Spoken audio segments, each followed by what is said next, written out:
The fall of the great warrior. In a time before memory, stood the great river. Along its banks lived Jabari, a warrior unmatched in strength and ferocity.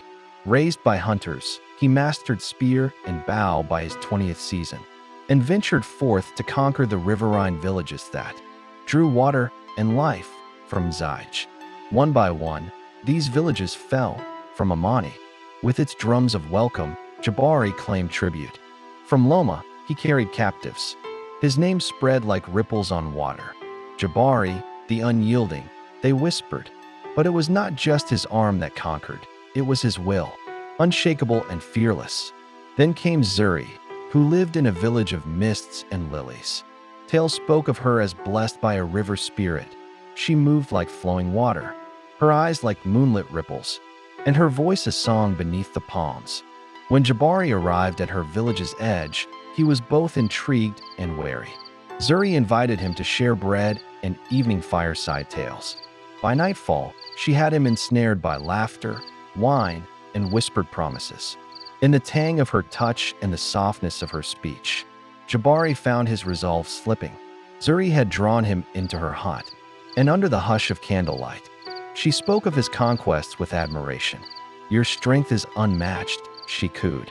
"But even the greatest rivers can be diverted with the right hands." That night, Jabari succumbed, surrendering to her embrace, and something deeper in his spirit. When he awoke, the dawn found him hollowed. His muscles felt limp, his spear heavy. The power that had surged through his veins had ebbed. Zuri met him at the threshold, her smile as cold as the river's edge. "Strength without wisdom is a blade turned inward," she told him. With a chant older than memory, she bound his spirit as tightly as a fishnet. News carried swiftly down Zij. Jabari, once feared, had been captured. The riverine villages, now united in secret dread, prepared a grand tribute parade. They paraded the once great warrior in chains of woven reeds. Children pointed, elders shook their heads in sorrow and grudging relief.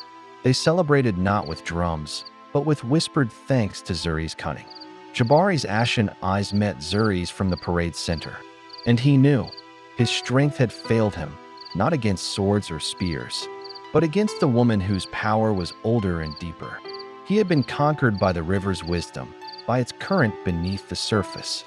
And so it was that the warrior who once bent villages with fear was humbled, carried proudly by the very people he once ruled, and taught that true power lies, not in brute force, but in respect, unity, and the unseen currents of the world.